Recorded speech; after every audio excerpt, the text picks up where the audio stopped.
एक बार पार्वती जी ने भगवान शंकर से एक प्रश्न किया।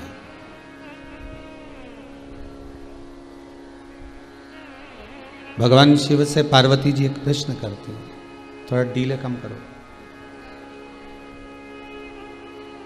पार्वती मैया भगवान शंकर से एक प्रश्न करती है कि प्रभु आप ये बताओ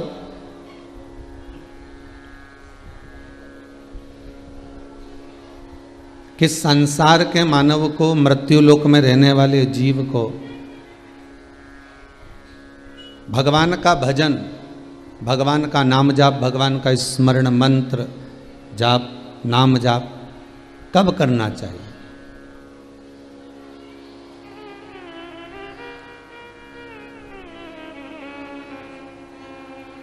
भगवान का मंत्र जाप, भगवान का नाम जाप कब करें? ये पार्वती मैया भगवान शिव से पूछ रहे हैं। और भगवान शंकर माता पार्वती जी से कहते हैं, पार्वती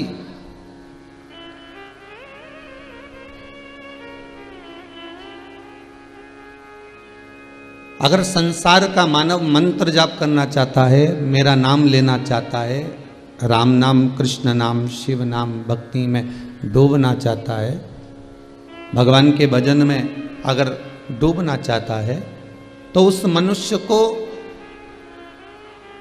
मृत्यु के कुछ समय पहले भगवान का नाम ले लेना चाहिए। अब बहुत ध्यान से सुनिएगा महाराज, डीले कम करिए, आवाज बढ़ाइए। मृत्यु के कुछ क्षण पहले, मृत्यु के कुछ समय पहले मंत्र जाप कर लेना चाहिए, नाम जाप कर लेना चाहिए। पार्वती जी ने पूछा, व्यक्ति को कैसे मालूम कि मरना कब है, प्राण कब छूटना है?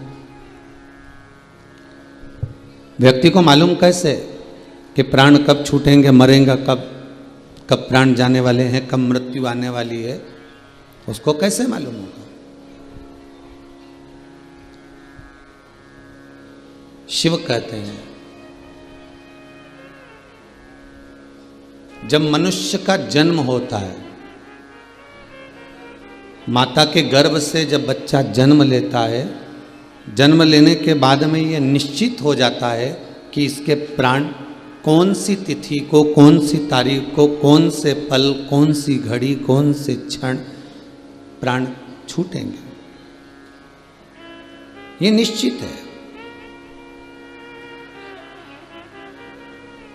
कब प्राण जाना है ये एक निश्चितता हो गई कि ये इतने बजे, इतनी तारीख को, इतने समय मरेगा, प्राण छूटेंगे। पर ये किसी को बताया नहीं जाता कि प्राण कब जाएंगे। अच्छा डॉक्टर भी हो, शास्त्री भी हो, कोई ज्योतिषी भी हो, तो नहीं बताएगा कि जब मरेगा कब। मृत्यु की घड़ी को भगवान शिव कहते हैं, वो मैंने साध कर रखा है। मृत्यु की घड़ी को मैंने छुपा कर रखा है। और मृत्यु की घड़ी को छुपा के रखने का केवल एक कारण है कि जब मृत्यु का पता नहीं चलेगा तो व्यक्ति कम से कम भजन में लगा तो रहेगा। पार्वती, मैंने आपको कहा कि मरने के कुछ क्षण पहले भगवान का भजन करो। अब व्यक्ति को कब मरना है, इसलिए शास्त्र कहता है कि श्वास श्वास में शिव रटो, वृथा जन्म मत खोए, ना जाने इस श्वास का फिर आवन होए ना हो। हर श्वास में जब शिव रटते रहोगे, हर श्वास में जब भगवान का भजन करते रहोगे, तब आप रूप जो सुख का अनुभव है, आप रूप जो आनंद का अनुभव है, वो प्राप्त हो जाएगा। आज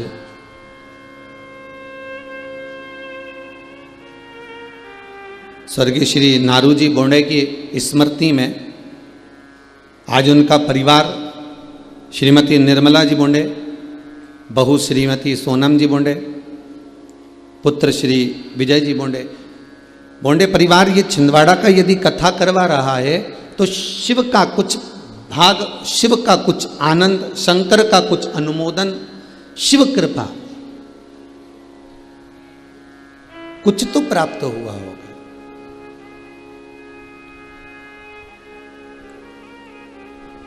तेरी कृपा बिना ना हिले एक भी अणु, लेते हैं श्वास तेरी कृपा से तनु तनु। हे गंगधार मुक्ति द्वार ओमकार तो, आयो शरण तिहारी भोले तार तार तो। आज श्रावण का द्वितीय सोमवार है।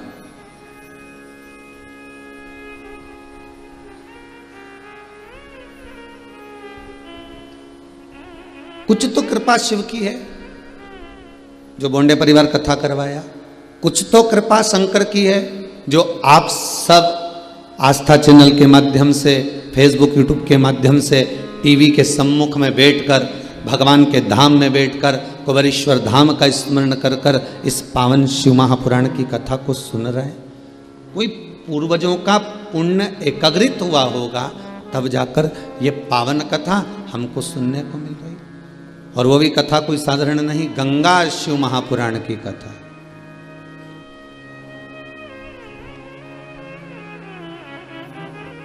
अभी तक गंगा केवल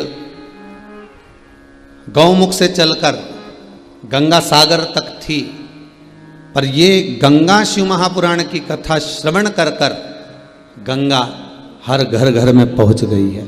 केवल श्रवण कर कर,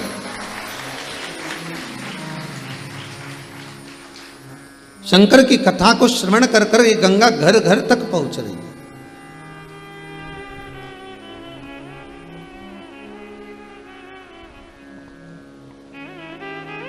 तीन नदियां, भारत की भूमि की तीन नदियां शिव महापुराण में बड़ा सुंदर इनका व्याख्यान है। पहली है गंगा, दूसरी है यमुना, तीसरी है नर्मदा। गंगा का स्नान, यमुना का पान और नर्मदा जी का केवल दर्शन जीव को कल्याण कर देता। केवल दर्शन।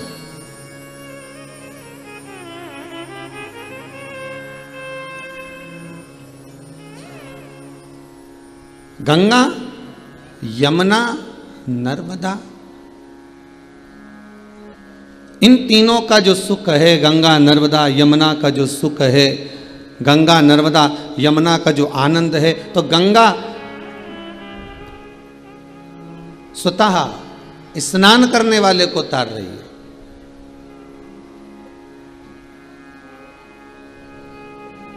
यमुना पान करने वाले को तार रही है और नर्मदा केवल दर्शन करने वाले को तार रही है। केवल दर्शन करने वाले।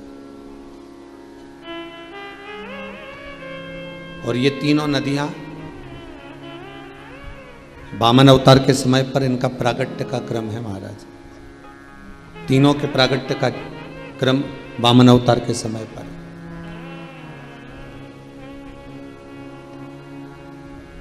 एक कथा श्री वामन पुराण की बड़ी सुंदर है। जिस समय पर भगवान नारायण छोटे से ब्राह्मण का रूप रखकर 84 अंगुष्ठ का शरीर धारण कर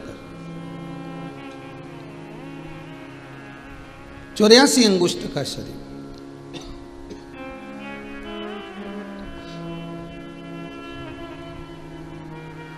क्योंकि संसार के जितने मानव हैं, जितने मनुष्य पैदा होते हैं, संसार सागर में जितने मानव जन्म लेते हैं, प्रत्येक मनुष्य का जो शरीर होता है वो 84 अंगुष्ठ के बराबर होता है। चाहना तो आप अपने अपने घर में बैठे हो, टीवी के सामने कथा सुन रहे हो, आप अपने अपने शरीर को नाप सकते हो। 84 अंगुष्ठ के बराबर ये शरीर निकलेगा।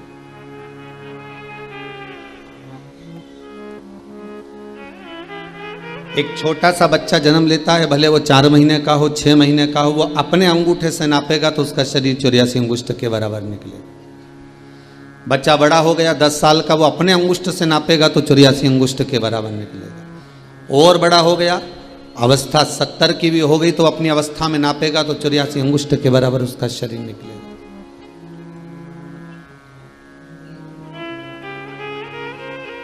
84 अंगुष्ठ का ये शरीर, स्वयं वामन भगवान 84 अंगुष्ठ का शरीर धारण कर कर एक हाथ में छत्र लेकर दूसरे हाथ में कमंडल लेकर राजा बलि की यज्ञशाला में भिक्षा मांगने गए। वामन पुराण करे।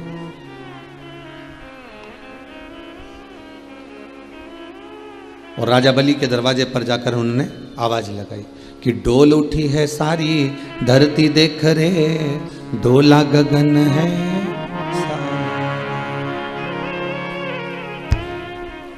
आज तेरे दर आया मांगने वो जगत का पालन हारा रे, जगत का पालन हारा। तू छोड़ सकल अभिमान ओ पगले, एक शब्द जोड़ा गया इस भजन में, ओ पगले। पागल किसको कहा गया? जो मीराबाई भगवान की भक्ति में दिन रात रमी रहती थी, लोग उसको बावरी कहते। बावरी मतलब पागल। नामदेव जी महाराज को लोग पागल कहते हैं, कर्माबाई को लोगों ने पागल कहा, संत तुकाराम जी को लोगों ने पागल कहा, रामकृष्ण परमहंस जी को लोगों ने पागल कहा। राष्ट्र के जितने संत, साधु, सन्यासी, तपस्वी, साधक, उपासक जो भगवान की भक्ति में लगे रहे, दुनिया के लोगों ने उनको ताने दिए, अपशब्द कहा, पागल कहा, आड़े तेड़े संबोधन से पुकारा। आप भी रोज रोज कथा खोलकर बैठ जाओ, रिमोट हाथ में लिया और 2 बजी और तुम कथा खोलकर बैठ जाओ, तो घर के लोग तुमको भी पागल करने लगेंगे। ये तो पगली हो गई, ये तो बावरी हो गई, ये तो कमली हो गई, इसमें तो अक्ल नहीं रही है, ये पागल है।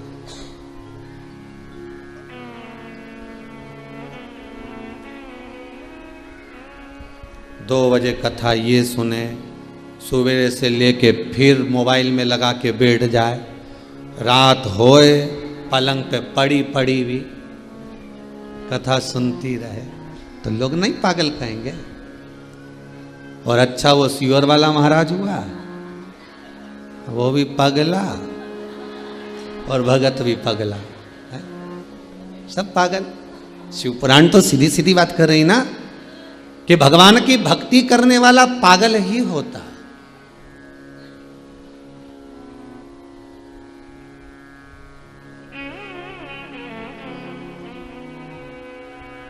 जो भगवान के भजन में डूबा हुआ है वो पागल है।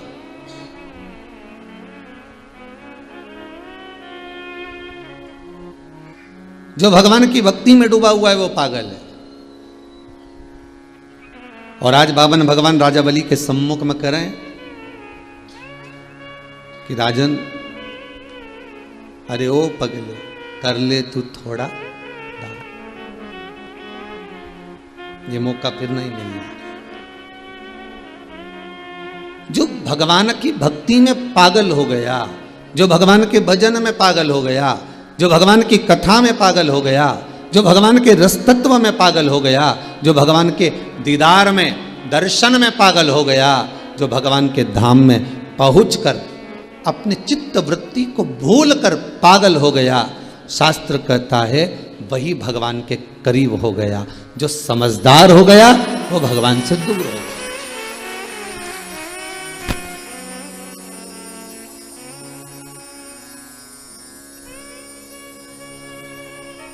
दो तरह की बहू होती है घर में, एक समझदार बहू, एक पगली बहू। ठीक है, तुम्हारे घर में भी होगी। जितने लोग कथा सुन रहे हो आस्था चैनल पर, जितने लोग कथा सुन रहे हो मोबाइल पर, जितने यूट्यूब फेसबुक पर श्रवण कर रहे हो, और जितने आनंद से अपने अपने घरों में बैठकर कथा का रसतत्व स्मरण कर रहे हैं, आपके घर में भी दो तरह की बहू होगी, एक समझदार, एक पगली।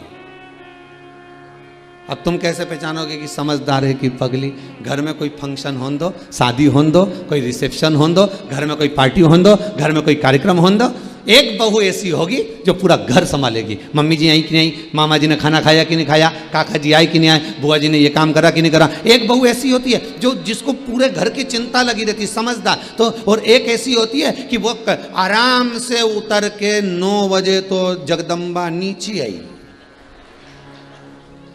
अब 9 बजे तो नीचे पहुंची, और 9 बजे नीचे आने के बाद में बढ़िया डेंटिंग पेंटिंग कर कुरा के और शादी का फंक्शन की तैयारी चल रही और सब तो अपनी जगह पर और ये बैठ गई लाम जरम मान जा और ऊंचा अब वो मांडे जा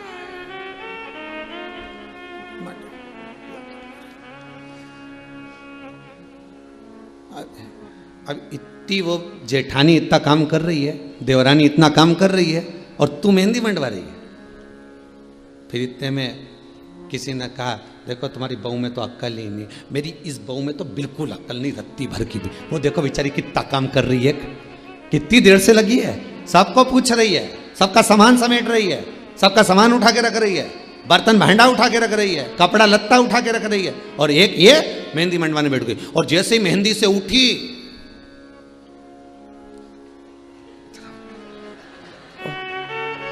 बेचारा भेरू दौड़ के आया,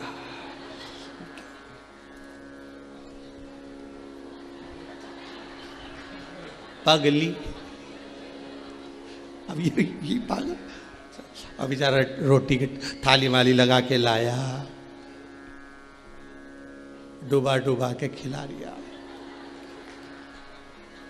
अब यही कर सकता, पहले से तो वो ही डूबा हुआ है, डुबा डुबा खिला दिया। अब उनमें तो अकल नहीं थी, नमक धर लाता, अब खिला। फिर किसी ने कहा देख लो तुम्हारी बहू सब काम में लगे और वो खाना खा रही है, अक्ल नहीं है, पगड़ी है। अब समझदार जो बहू थी उसने पूरा काम संभाला, कपड़े संभाले, जेवर संभाला, घर में ताला भी लगाया, चाबी भी लगाई, कमर में खोस के भी लाई, सब माता पूजन करने चले गए, सब मंडप करने चले गए, सब रिसेप्शन में चले गए और ये संभालती फिरी। और एक तैयार हो हुआ कि वो तो खूब एंजॉय करे। अब एक पागल है, एक समझदार है।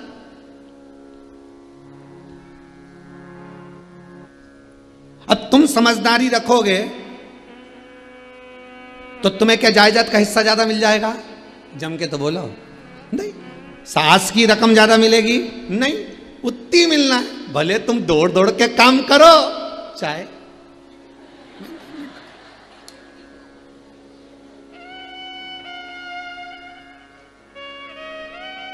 और बल्कि जो बड़बड़ कर काम करता है उसको कम ही मिलता है, ये शास्त्र रीति है। बेचारी बुआ जी के लाके बिठा दिया, मामी जी के लाके बिठा दिया, मामी जी सारे कपड़े आ रहे संभालते आना, और बुआ जी वहीं बैठी सारा कपड़ा संभालती जा रही, सारी रकम संभालती जा रही, सारा सामान संभालती जा रही, और सारी बहुएं डेंटिंग पेंटिंग करके सारी पार्टी का एंजॉय कर रहे, और डुकरिया बैठी। अब चाहती तो बुआ जी एंजॉय करने आई थी, शादी का आनंद लेने आई थी, वो जीजी पूरी शादी का आनंद लेने आई थी, पर कपड़ा लत्ता संभालने के चक्कर में, जेवर संभालने के चक्कर में, सामान संभालने के चक्कर में एक जगह बैठी। अब वो एक बहू को बुलाया, बेटा भूख लग रही, लिया, अब वो भी गई। अब मालूम पड़े बफेट में तो इतना सारा आइटम बना, नहीं वो तो 3-4 सामान ला के दे रही बुआ जी के, खाओ। अब ईमानदारी से बोलो, जितनी साड़ी सारी बहन बेटी के मिली उतनी उस बुआ के भी मिलेगी ना? अरे बोलो तो कि वो के ज्यादा मिल जाएगी? नहीं, बस मिठाई का डब्बा ज्यादा मिल सकता है, वो भी इसलिए क्योंकि सड़ जाएगी अगर रख लेंगे तो, और बुआ जी जा ही रही है। तो तुम समझदार क्यों बनो?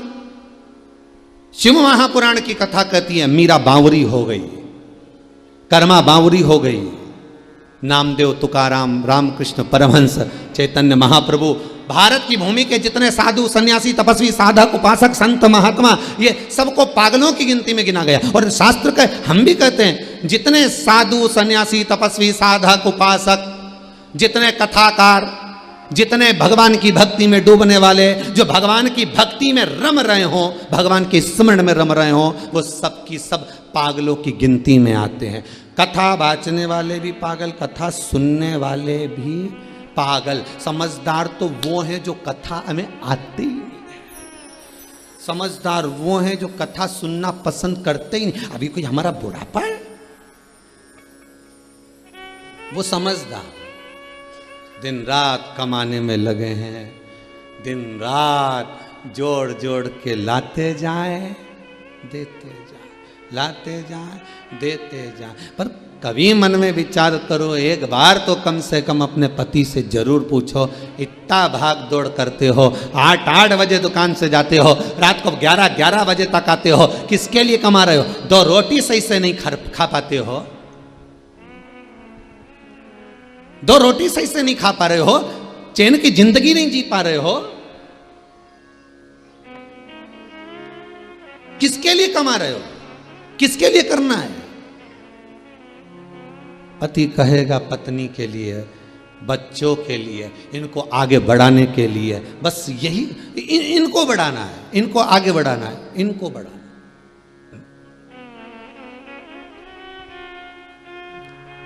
सोच सोच के टेंशन ले लेके शुगर हो गई, भूखे रह रह के बीपी ऊंचा नीचा हो गया, नींद नहीं आ रही तो आंखें के नीचे कालापन आ गया, रात के घबराहट भी होए। डॉक्टर साहब के पास गए तो के डॉक्टर साहब बड़ी बुरी हालत है। हो क्या रहा है? सब कुछ हो रहा है।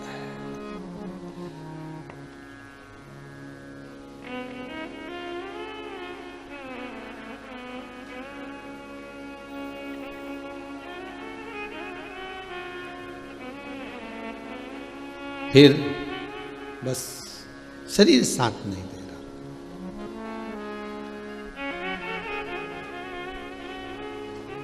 जब फुर्सत बात करन की न थी, जब कमाने में लगे थे तो 2 मिनट की फुर्सत नहीं थी बात करने की, न परिवार, न कुटुंब, न कबीला, न माता, न पिता, न भाई, न बंधु, न पत्नी, न बच्चे, किसी के पास बैठने का समय नहीं। जब फुर्सत बात करन की न थी, फिर बतियाने वाला कोई नहीं, वावारी दुनिया मतलब की दुनिया में किसी का कोई नहीं, वावारी दुनिया मतलब की दुनिया में किसी का कोई नहीं, वावारी दुनिया मतलब की दुनिया में किसी का कोई नहीं, वावारी दुनिया मतलब की दुनिया में किसी का कोई नहीं, दुनिया में किसी का कोई नहीं, दुनिया में किसी का कोई नहीं, दुनिया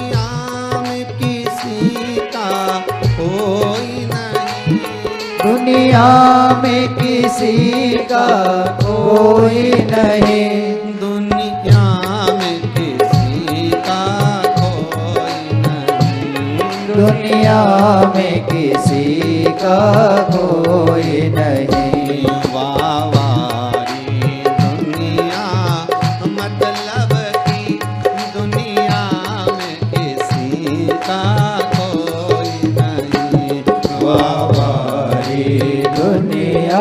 मतलब की दुनिया में किसी का कोई नहीं।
के साथी हजारों थे। अरे सुख के साथी हजारों थे। हर सुख के साथी हजारों थे। जब दुख पड़ा तब कोई नहीं। जब दुख पड़ा तब कोई नहीं। जब दुख पड़ा तब कोई नहीं। जब दुख पड़ा तब कोई नहीं। वारी दुनिया मतलब की दुनिया में किसी का कोई नहीं। वारी दुनिया मतलब की दुनिया में किसी का कोई नहीं। बड़े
आनंद के साथ धन के साथी हजारों थे। अरे धन के साथी हजारों थे। हरे धन के साथी हजारों थे। जब धन ही नहीं तो कोई नहीं। जब धन ही नहीं तो कोई नहीं। जब धन ही नहीं तो कोई नहीं। जब धन ही नहीं तो कोई नहीं। वारी दुनिया मतलब की दुनिया में किसी का कोई नहीं।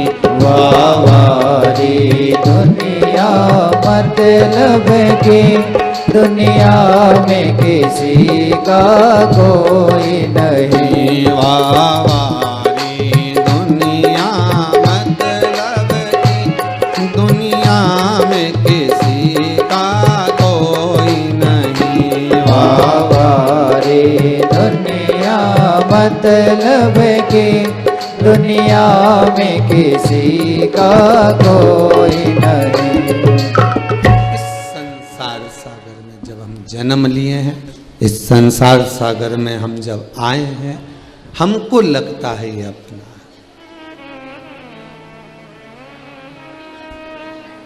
भगवान की भक्ति में पागल हो जाना प्रमोशन है। क्या है ये? प्रमोशन।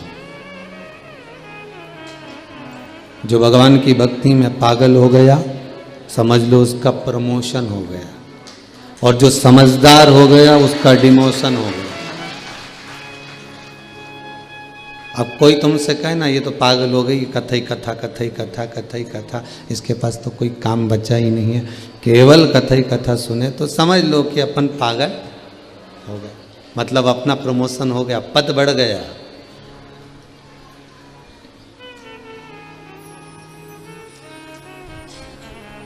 प्रमोशन हो गया, पद बढ़ गया।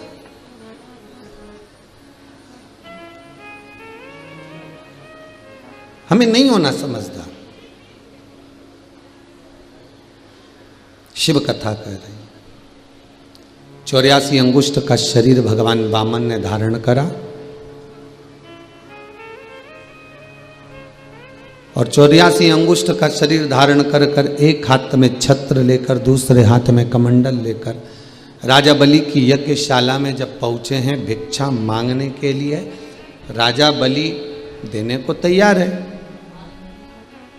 कि ले लीजिए। आपने भागवत जी में तो सुना ही होगा ना सारा चरित्र, बहुत सुंदर सुंदर संवाद है श्रीमद् भागवत के भीतर, आप ले लीजिए। कितना चाहिए आपको? 3 पग भूमि।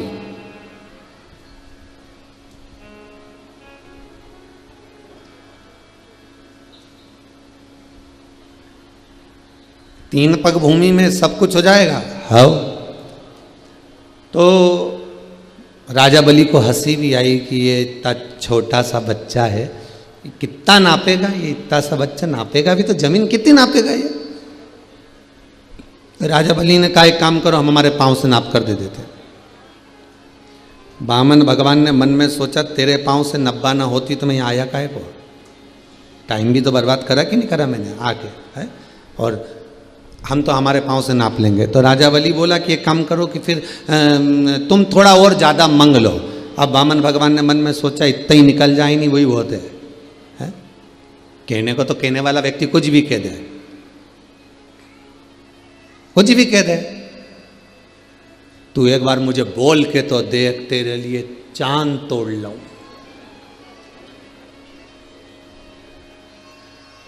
तू एक बार बोल के तो देख, तेरे लिए चांद तोड़ कर लिया हूं, सितारा तोड़ के लिया हूं। इतने में मम्मी ने आवाज लगाई, छत पे से कपड़ा उठा ला, ये चांद बाद में तोड़ ली है, पहले कपड़ा तो उठा ला।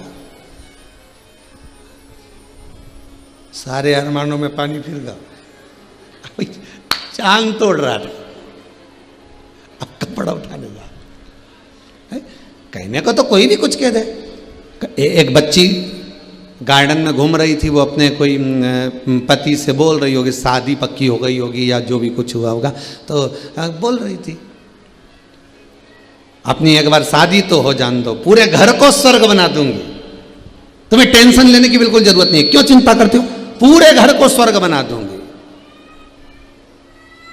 हमने भी देखकर कहा गजब का विल पावर है, घर को स्वर्ग बनाएगी और घर के लोगों को स्वर्गवासी।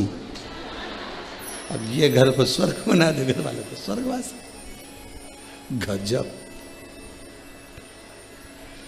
कहने को कुछ भी कह दो, तुम बोलो तो सही, तुम कहो तो सही। तो राजा बलि बोल रहा है कि मैं 3 पग भूमि को नाप कर दे देता हूँ, अपने पाँव से नाप देता हूँ, और भी ज़्यादा मंग लो, नहीं चाहिए। तब आखिरी का जो निर्णय था वो ये था कि भगवान अपने पाँव से नाप रहे हैं। अपन को तो शिव पुराण का आनंद लेना, ये भागवत का थोड़ा सा संवाद है।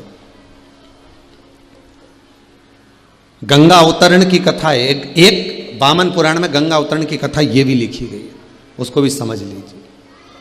3 पग भूमि, ठीक है। शुक्राचार्य बाबा ने आकर मना किया, फिर भी नहीं माने, नापने के लिए अग्रण्य हुए। कमंडल के अंदर जो टोटी थी उसमें शुक्राचार्य जी जाकर बैठ गए, एक आंख लगाकर देखने लगे कि बाहर क्या हो रहा है। पानी नहीं निकला कमंडल से। पूछा गया कि कमंडल से पानी क्यों नहीं निकल रहा, तो वामन भगवान बोले मुझे लगता है कमंडल में कचरा अड़ गया। अब इनके क्या मालूम था कि शुक्राचार्य जी अड़े बैठे, कचरा अड़ गया मुझे लगता है। अच्छा हाँ, जब ही नहीं निकल रहा। तो इतने में राजा बलि बोला मैं कचरा साफ करके लेके आता हूँ। तो वामन भगवान बोले तुम्हें कचरा साफ करने की क्या जरूरत। वामन भगवान बोले हमारे तो जितने अवतार हुए हर अवतार में हमने कचरा ही साफ करा। राम अवतार में रावण को साफ कर गए, कृष्ण अवतार में कंस को कर गए, नरसिंह अवतार मिला हिरण्यकशिपु को कर गए, बरहा अवतार मिला हिरण्याक्ष को कर गए। जरा देव शुक्राचार्य जी को दे इधर। कमंडल हाथ में लिया, कुसा की चटाई में से कुसा खींची, एक टोटी में जो दी, शुक्राचार्य जी की एक आंख निपट गई, अब केवल एक ही रह गई।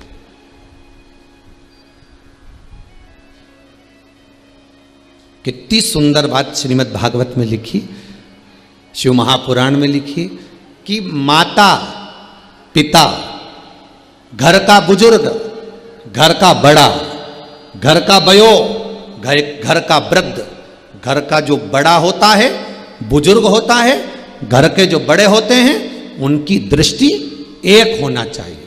तो तो इसका मतलब ये नहीं कि तुम घर जाके निपटा दो। उनकी दृष्टि एक होना चाहिए। एक से क्या मतलब है कि अगर 4 बहुएं हैं तो चारों के प्रति एक बराबर का प्रेम हो, 3 बेटे हैं 3 के बराबर का प्रेम हो, 2 बेटे हैं 2 के प्रति बराबर का प्रेम हो, 4 बेटियां हैं 4 के प्रति बराबर का प्रेम हो। पहले की माताएं बड़ी समझदार होती थी, जब दिवाली पे कपड़ा लेने जाती थी एक थान का कपड़ा कटवा के लेके आती थी, लल्लू कल्लू ने पप्पू ने मुन्ना सबकी एक जैसा पिना देती थी। और अगर लल्लू कल्लू पप्पू मुन्ना में से एक भी घूम जाता था तो पहचान में आ जाता कमलाबाई का छोरा है तुरंत।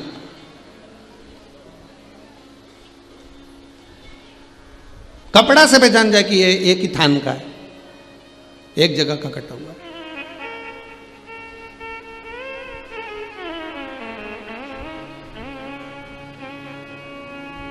शुक्राचार्य जी की ये क्यों करी गई? क्योंकि दान करने वाले को रोक रहे थे। शिव महापुराण की कथा कहती है कि जिस समय दान करने का मन में भाव प्रकट हो जाए, जिस समय दान करने का एक लक्ष्य प्रकट हो जाए, जिस समय तुम्हारी चित्त वृत्ति में एक बात आ जाए कि मुझे ये दान करना है, इन हाथों से देरी मत करना, दान कर देना। दान मन में आने के बाद अगर रख लिया जाता है तो व्यापार व्यवसाय या उन्नति को रोकना प्रारंभ कर देता है। जो हमने मन में संकल्प लिया कि मैं ये दान करूंगी, 500 रुपए करूं, 2 रुपए करूं, 50 रुपए करूं, किसी को ये दूंगी वो दूंगी, तो वो पहले दो, क्योंकि वो दान तुम्हारे मन से निकल गया। और वो दान अगर तुम्हारे घर में पड़ा हुआ है 5,000, 10,000, 20,000, 21,000, 1 रुपया, 4 रुपया, 2 रुपया, वो जब तक घर में पड़ा हुआ है तब तक तुम्हारी वृद्धि नहीं करने देगा, तुम्हारी उन्नति को रोकेगा। जिस दिन तुम्हारे मन में दान का भाव हो गया कि अब ये मैंने दान कर दिया है, चाहे कुछ भी हो जाए इसको मुझे दान करना है, भले तुमने अलग निकाल के रख दिया, भले तुमने कपड़े में बांध के रख दिया, भले तुमने गुल्लक में रख दिया कि मैं जाऊंगी जब दूंगी, मैं ये करूंगी जब पहुंचूंगी जब दूंगी, भले निकाल के रखा, पर रखा तो घर में ही है ना।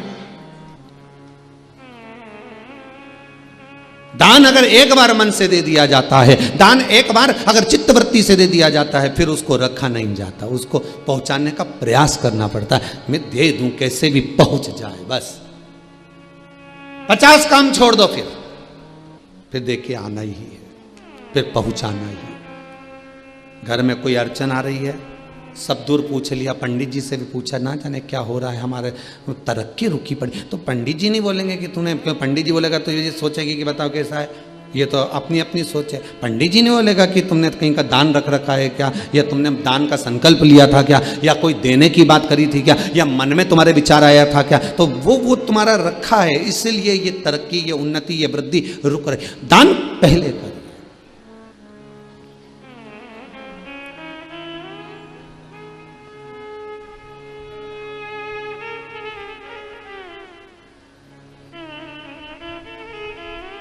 कितना सुंदर लिखा, 100 काम छोड़ो पहले स्नान करो,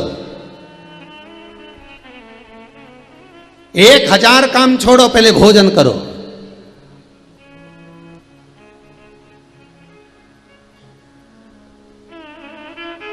और 1 करोड़ काम छोड़ो पहले दान करो, और 10 करोड़ काम छोड़ो पहले भगवान का भजन करो। ये मौका नहीं है, छोड़ते चलो। 50 काम छोड़ना है, पहले भगवान का भजन इन श्वासों से, इन धड़कनों से, इन हृदय से, इन चित्त से, इस वृत्ति से हो।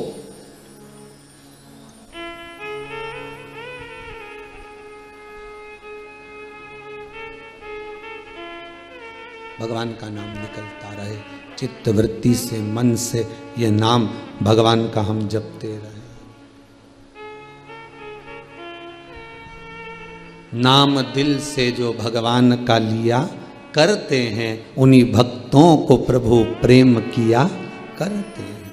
आप दिल से अगर नाम ले रहे हो, भगवान को दिल से रिझा रहे हो, भगवान को हृदय से, चित्तवृत्ति से मना जी, 50 काम छोड़ना है। आपका टिफिन अगर आ गया, दुकान में अगर भोजन की थाली आ गई, दुकान में अगर टिफिन आ गया, ऑफिस में अगर टिफिन आ गया, अगर समय है कि 2 बजे छुट्टी होती है तो सबसे पहले आप 50 काम छोड़कर 2 बजे किसी से बात नहीं करूंगा, पहले भोजन करूंगा। अन्नपूर्णा आपका इंतजार ना करे, आप अन्नपूर्णा का इंतजार करो। यदि अन्नपूर्णा को आपका इंतजार करना पड़ता है तो एक घड़ी, एक पल, एक क्षण ऐसा भी आता है कि अन्नपूर्णा रुष्ट होकर चली जाती है।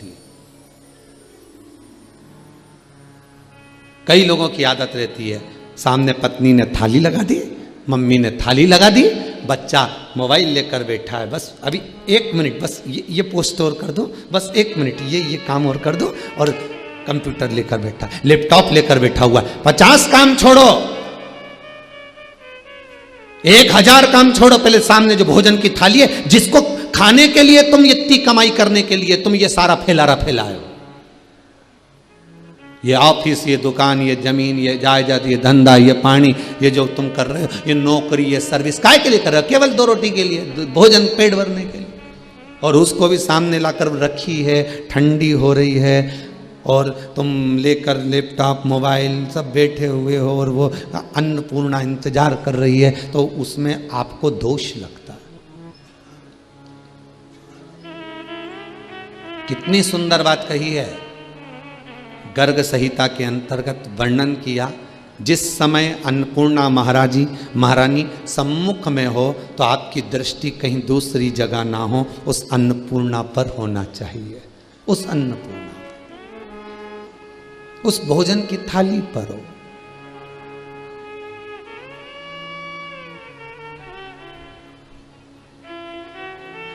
कई लोगों की आदत है, इधर अखबार खोल के बैठ गए, भोजन करते करते अखबार भी पढ़ रहे हैं, भोजन करते करते मोबाइल भी चला रहे हैं, भोजन करते करते टीवी देख रहे हैं।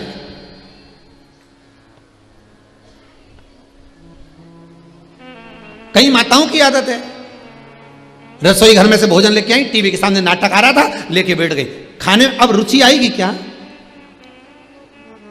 अरे 2 रोटी के लिए तरस रहे हैं दुनिया के लोग, और वो 2 रोटी तुम्हारी थाली में पड़ी है, और उस अन्नपूर्णा का तुम अपमान कर कर उस टीवी पर ध्यान देकर उसका सम्मान कर रहे हो।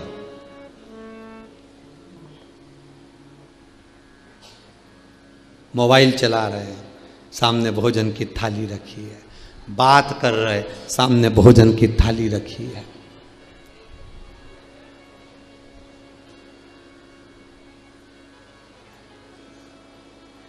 कुबेरेश्वर धाम में अभी तो खैर लॉकडाउन चल रहा है,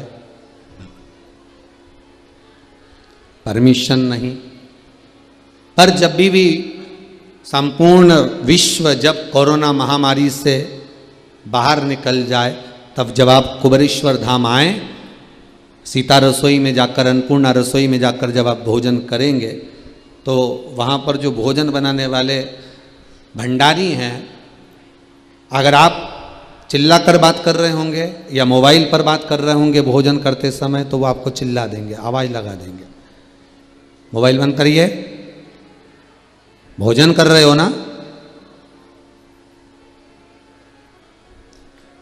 इस कुबेरेश्वर धाम में जो 21-21 हजार रुपए आपने जमा करे हैं, आप आजीवन भोजन भंडारे के सदस्य बने हो।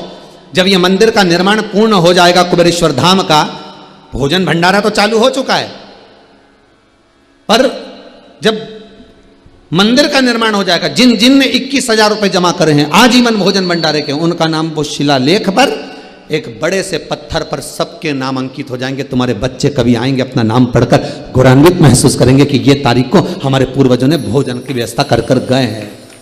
ये अन्नपूर्णा का भोजन। तो यहां नियम है, आप जब भोजन करेंगे, वहां मोबाइल चला रहे होंगे तो मना कर दिया जाता है, भोजन बनाने वाला भंडारी मना कर देगा, या फिर अंदर जो हरडिया जी रहते हैं वो मना कर देते हैं, नहीं साहब अंदर ना तो मोबाइल चलेगा ना आपकी बात चलेगी, आप तो सीधे भोजन करो, रस तत्व ग्रहण करो, मां अन्नपूर्णा का नाम लो, कुबेर भंडारी का नाम लो, क्योंकि उसके घर का अन्न का भाग जब हम ग्रहण करते हैं, उसके दरबार का जब हम प्रसाद ग्रहण करते हैं, तो मेरा कुबेरेश्वर महादेव किसी ना किसी रूप में हमारा भी कल्याण कर ही देता है। ये उसकी कृपा है, ये उसकी दया। तो मना कर देते हैं, आप मोबाइल अंदर नहीं चलाओगे, आपको जो बात करना है बाहर जाकर करिए, या फिर भोजन की थाली रख दीजिए।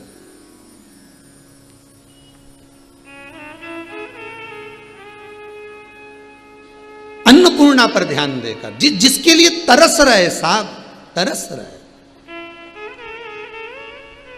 पूरी 8 बजे से सुबह से दुकान खोल के बैठा है, रात को 11 बजे तक कमा रहा है, किसके लिए? केवल रोटी के लिए, और वो ना मिले, अच्छे से भी नहीं खा सको। जिस समय घर के लोग भोजन कर रहे हो उस समय पर टीवी बंद होना चाहिए।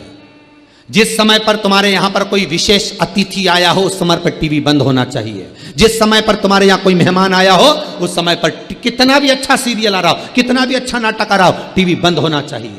हाँ, कथा चल रही हो और कोई मेहमान आ गया तो टीवी चालू रहना चाहिए, क्योंकि उसके कानों में वो शब्द जाएगा तो तर जाएगा। भले राम नहीं कहा, भले शिव नहीं कहा, भले कृष्ण नहीं कहा, पर कथा चल रही है तो उसका शब्द उसके कानों में जाएगा। आप व्यापार कर रहे हो, व्यापार करते समय टीवी चालू कर दी, 4 ग्राहक आ रहे हैं, उनके कानों में वो कथा जाएगी, तर जाएगा।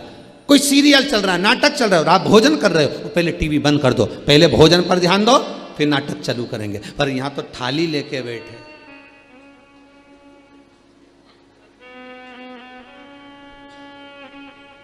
कुमकुम भा सास भी कभी चित्त नहीं। अन्नपूर्णा भी सोच रही है मैं किसके हाथ में पड़ी हूं। और सरल भाषा में समझ लो, पति के साथ पत्नी घूमने जाए, बहुत सरल भाषा में समझिएगा। पति के साथ पत्नी घूमने जा रही है, एक मित्र के साथ मित्र घूमने जा रहा है, एक सहेली के साथ सहेली घूमने जा रही है।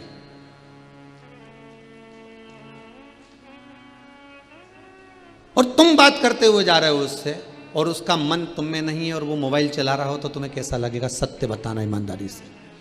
पति के साथ तुम घूमने जा रही हो, अपनी सहेली के साथ मार्केट करने जा रही हो, अपने दोस्त के साथ आप शॉपिंग करने जा रहे हो, और दोस्त मोबाइल में लगा हुआ है, बस हेडफोन लगाया और मोबाइल में बस, और चला, साथ में गाड़ी भी लेकर गए और दिन भर मोबाइल में लगा, और गए थे बड़े एंजॉय के हिसाब से, चलो बात करेंगे, आधा घंटा निकालेंगे, मित्रों के साथ बैठेंगे, ये करेंगे। पत्नी भी सोच कर गई थी चलो मेरे को लेकर जा रहे हैं, आज मौका मिला है, घर पर अच्छे से बात नहीं हो पाए, हो सकता है अपन चलेंगे, 2-4 बात होगी पति के साथ। तो वो बेचारी बात करने के लिए बैठी है, वो बेचारा बात करने के लिए बैठा, और ये अपनी सहेली से बात में लगी है, कैसी है। अब वो मन में सोच रहा है कब मोबाइल रखे और कब मुझसे बात करे, और पत्नी की सोच रहा है, पति, और ये मोबाइल। अब चित्त नहीं लग रहा ना, आपका मन नहीं लग रहा ना, तो मन मोटा होगा कि नहीं होगा? आखिरी में मन मोटा होगा कि नहीं होगा? कि बताओ, हमारे साथ गया, हमारी सहेली थी, हमारा दोस्त था, पर मन मोटा। उसी तरह अन्नपूर्णा की थाली तुम्हारे हाथ में है, भोजन तुम्हारे सामने है, और तुम टीवी देख रहे हो, तुम मोबाइल देख रहे हो, तुम हैंडसेट देख रहे हो, तुम मैगजीन पढ़ रहे हो, तुम अखबार पढ़ रहे हो, और वो अन्नपूर्णा तुम्हारे सामने है, तो अन्नपूर्णा का अपमान होगा कि नहीं होगा? दूसरी बार तुम्हारी पत्नी तुम्हारे साथ घूमने जाएगी क्या? पहले कह देगी या तो मोबाइल रख लो या मुझे रख लो।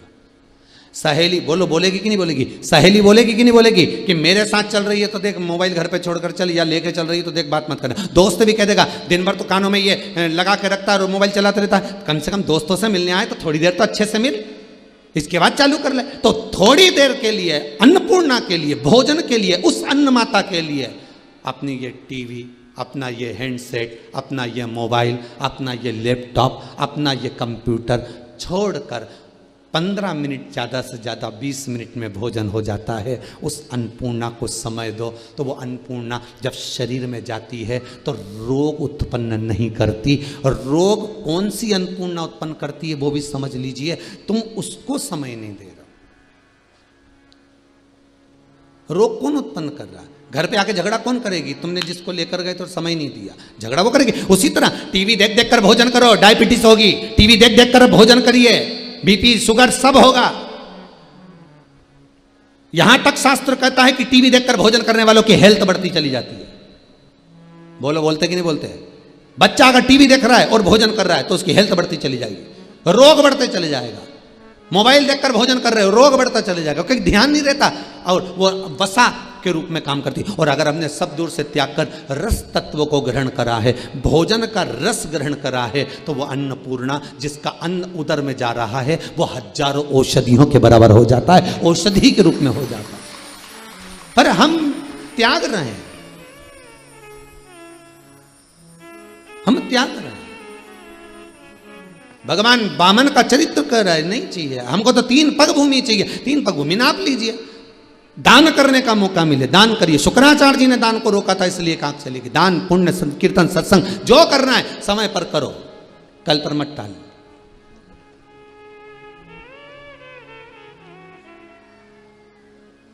शास्त्र कह रहा है ईश्वर से भले मत डरो पर अपने कर्म से डरो। किससे डरना है? कर्म से। ईश्वर तो माफ कर सकता है, गुरु से नहीं डरना, मत डरो, गुरु माफ कर सकता है।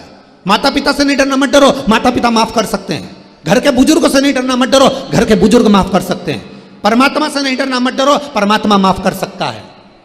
पर कर्म मनुष्य का कभी माफ नहीं करता, वो तो भुगताता है, भोगना तो पड़ता है।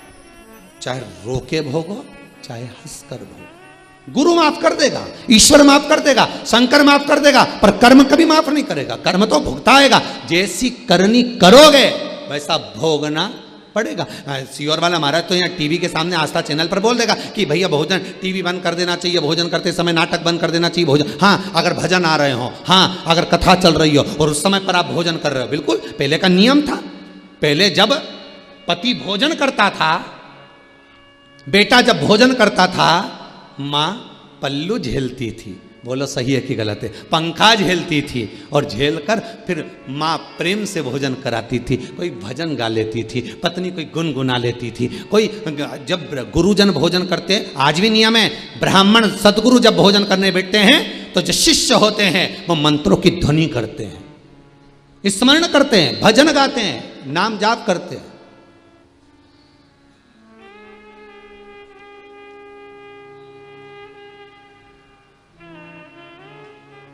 पहले भोजन होता था शादी ब्याहों में भी तो कीर्तन मंडलियां बैठती थी। आज के ज़माने में तो बफेट चले और गाना चले, थारी अखियां का जो जादू।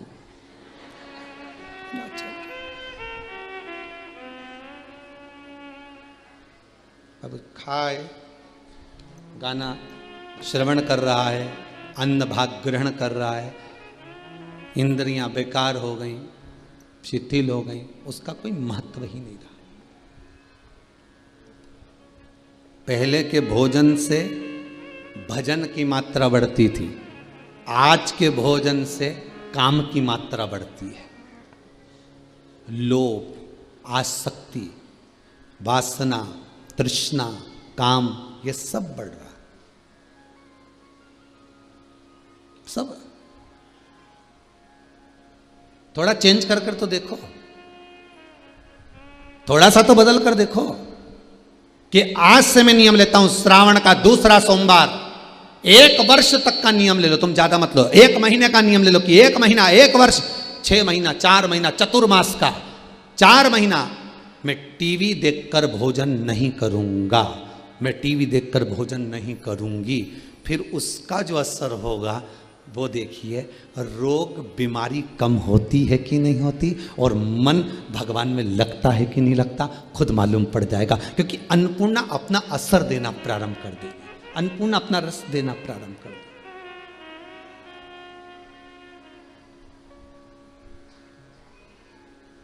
जाओ भोजन करना, करो।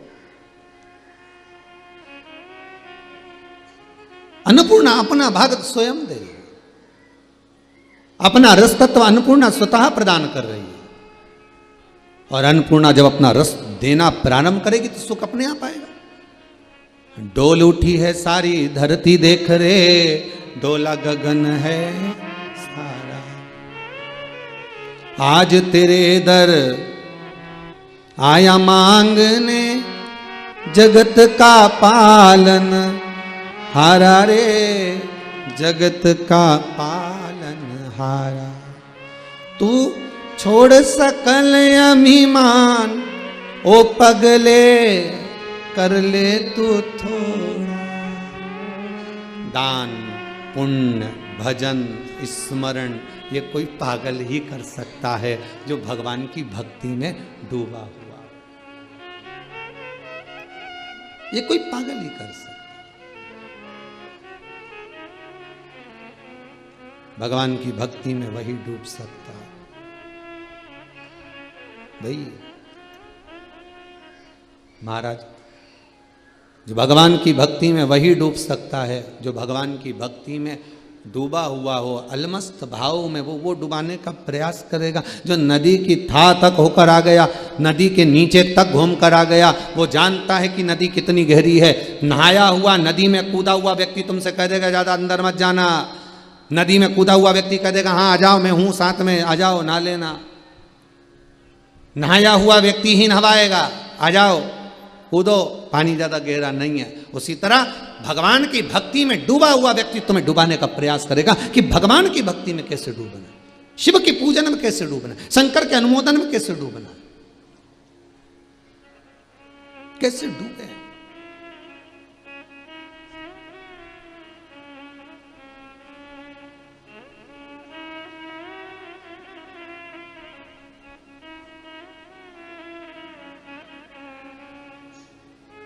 और जब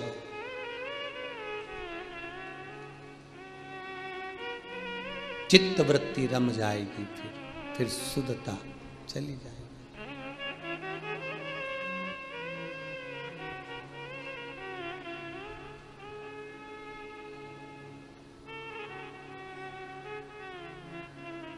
फिर नहीं पाएगा।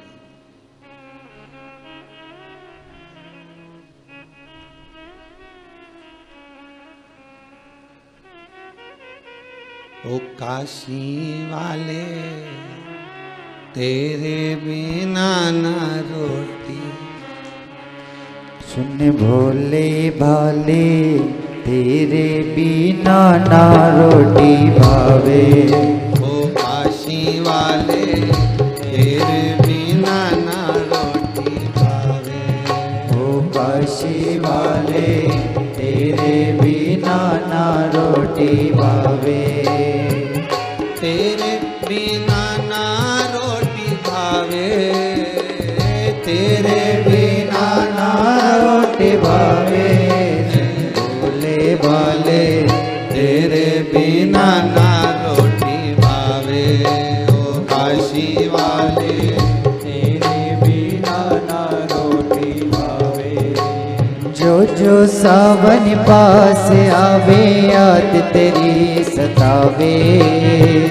जो सावन पास आवे याद वो तेरी सतावे। जो सावन पास आवे याद तेरी सतावे। जो सावन पास आवे याद वो तेरी सतावे। ओ काशी वाले तेरे बिना ना रोटी भावे। ओ काशी वाले तेरे बिना ना रोटी भावे। तेरे बिना ना रोटी भावे। तेरे बिना ना रोटी भावे। ओ तेरे बिना ना रोटी भावे। तेरे बिना ना रोटी भावे। ओ काशी वाले जय हो। तेरे बिना ना रोटी भावे। ओ काशी वाले तेरे बिना ना रोटी भावे।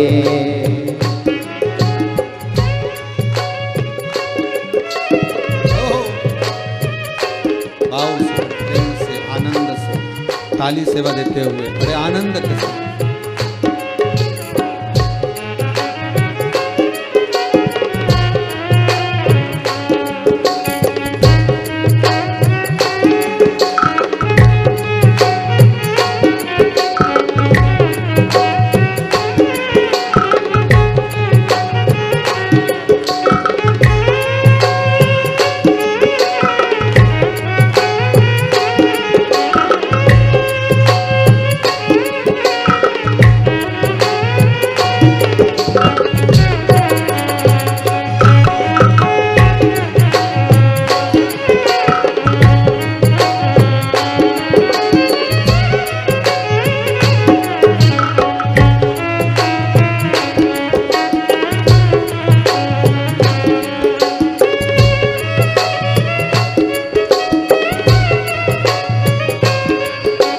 सपने में भी काशी देखे सारी रात सतावे।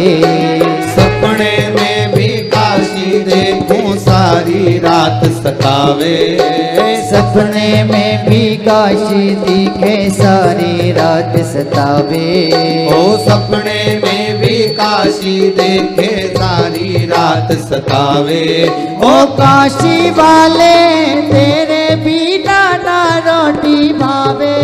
ओ काशी वाले तेरे बिना ना रोटी भावे। ओ भोले भाले तेरे बिना ना रोटी भावे। ओ भोले भाले तेरे बिना ना रोटी भावे। जब जब सावन पास आवे याद वो तेरी सतावे। जब जब सावन पास आवे याद तेरी सतावे। ओ जब जब सावन पास आवे याद वो तेरी सतावे। जब जब सावन पास आवे याद तेरी सतावे। ओ काशी वाले तेरे बिना ना रोटी भावे। ओ काशी वाले तेरे बिना ना रोटी भावे। ओ डमरू वाले तेरे बिना ना रोटी भावे। ओ डमरू वाले तेरे बिना ना रोटी भावे। काशी वाले तेरे बिना ना रोटी भावे। ओ काशी वाले तेरे बिना ना रोटी भावे। ओ डमरू वाले तेरे बिना ना रोटी भावे। ओ डमरू वाले तेरे बिना ना रोटी भावे। का स्मरण करा हुआ, शंकर का अनुमोदन करा हुआ मन में आ जाए। दान करने का भाव हो दान कर लो, भजन करने का भाव हो भजन कर लो, स्मरण करने का भाव हो स्मरण कर लो। 3 पग भूमि राजा बलि के दरवाजे पर वामन भगवान नाप पड़ा। 3 पग भूमि। पृथ्वी नापी एक में, जब जैसी चरण उठाया पहला,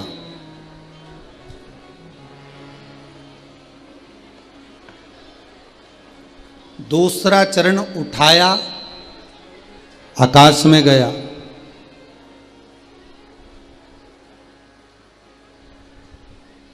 और जैसे ही आकाश में गया भगवान के ब्रह्मलोक तक पहुंचा।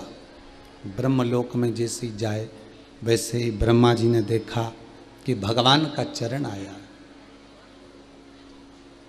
भगवान का चरण आया। ब्रह्मा जी देखे भगवान का चरण आया, और ब्रह्मदेव ने जैसे ही चरणारविंद को देखा तो देखकर ब्रह्मा जी के कमंडल में जब 33 कोटि देवता जल के रूप में हो गए थे, तो वो जल का भाग, जितने भी देवता जल हो गए थे वो जल को ब्रह्मा जी के कमंडल में रख दिया था। गंगा का जो नामकरण संस्कार है कि गंगा नाम कैसे पड़ा, ये वामन पुराण के अंतर्गत स्पष्ट कहा गया कि ब्रह्मा जी के कमंडल को गंगाल कहते हैं। ब्रह्माणी ब्रह्मा,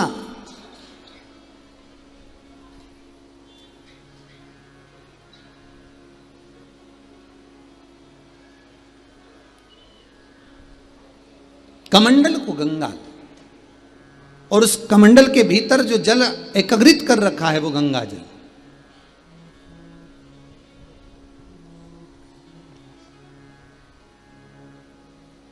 वो गंगा जल। महाराज जब स्पीकर नहीं चल रहे हैं बाहर वाले, गंगाल भगवान का चरण दिखा, और भगवान का चरणारविंद जैसे ही नजर आया, ब्रह्मदेव ने उसी समय कमंडल से जल लेकर भगवान के चरणारविंद को पखारा। अब वो चरणारविंद का जल, भगवान के चरणों का जल नीचे जाता, ब्रह्माणी ने फिर कमंडल को लगा दिया। उस कमंडल में जल को झेला गया, वो गंगा जल एकत्रित कर कर रखा गया भगवान के चरणार्थ। इसलिए विष्णु पदी भी कहलाई गंगा। गंगा विष्णु पदी भी है। वो जल एकत्रित कर कर रखा, और फिर वो जल जिस समय भागीरथ बाबा ने 60,000 काकाओं के उद्धार के लिए गंगा को आमंत्रित करा, फिर वो कमंडल में से जल निकलकर मृत्यु लोक में आया। फिर चला वो जल, गंगा जल फिर चला। बहुत सुंदर संवाद है। जिस गंगा के जल को हम भरकर लेकर आते हैं, किस भाव से ला रहे हो, किस चीज के लिए ला रहे हो, किस कार्य के लिए ला रहे हो, वो आपको गंगा मैया को भरते समय बोलना चाहिए।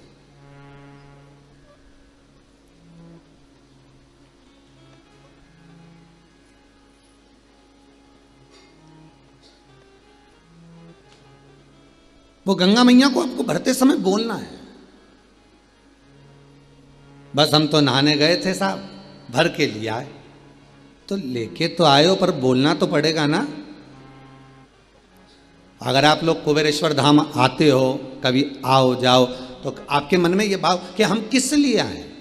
किसी का मन होता है कि हम कथा सुने, किसी का मन होता है कि हम दर्शन करें, किसी का मन होता है कि हमारी कोई मनोकामना है, हम उसके लिए आए। तो कुछ कामना से तो आप लेकर जा रहे। तो गंगा जी को जब झारी जी भरी जाती है, गंगा के जल को जब झारी जी में, बॉटल में, आदिक स्थान पर आप जो भरकर लेकर आते हो, उसमें आपका पहला भाव होना चाहिए कि गंगा को निमंत्रण देते समय आपको बोलना पड़ेगा। जैसे गंगा मैया पूछ रही हैं, भागीरथ तुम मुझे क्यों लेकर जाना चाहते हो, किस लिए पुकार रहे हो? तो भागीरथ जी कहते मेरे 60,000 काकाओं का उद्धार करना है।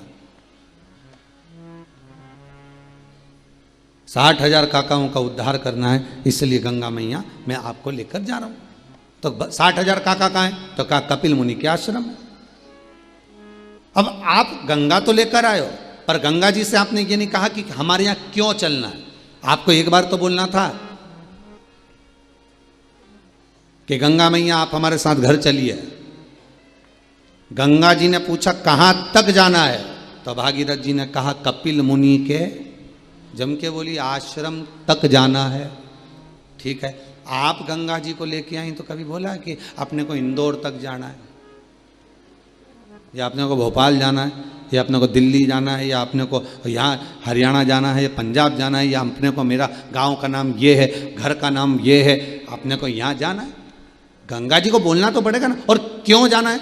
गंगा पूछती है चलने से पहले कि मैं शंकर के सिर से निकल कर जा रही हूं, तो शिव को बताना पड़ेगा मुझको। जिसके साथ रह रही हूं उसको हाजिरी तो देना पड़ेगी कि मैं जा कर रही हूं।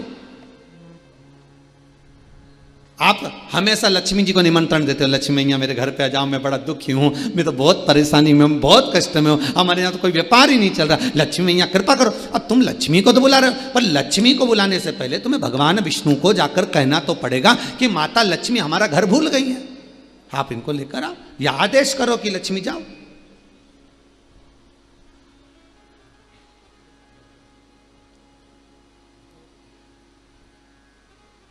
एड्रेस तो बताना पड़ेगा।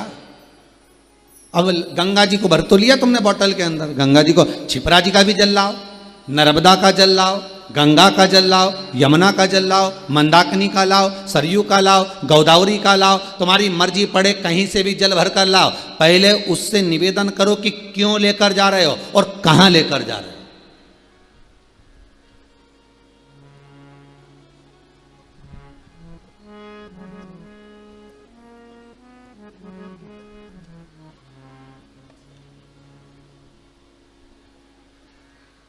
गंगा मैया, नर्मदा मैया, सरयू मैया, हे मंदाकिनी, हे गोदावरी, हे माँ यमुना, कृपा करिए आप हमारे साथ चलिए। क्यों पूछेगी गंगा, पूछेगी नर्मदा, पूछेगी यमुना, पूछेगी सरयू, मंदाकिनी, सब पूछती हैं क्यों चले, हम किसके लिए चले। तो आपको कहना पड़ेगा कि हमारे घर चलना है, आपको रोग बीमारी कष्ट दूर करना है आपको। माँ चलकर आप हमारे घर में जब प्रवेश करें, माँ उस घर में जितने पितर, जितने पूर्वज इस घर की देहली से गए हों, इस दरवाजे को छोड़कर गए हों, भले पितृलोक में देवलोक में विराजमान हों, पर माँ आपको कृपा करना है, आपको कल्याण करना है।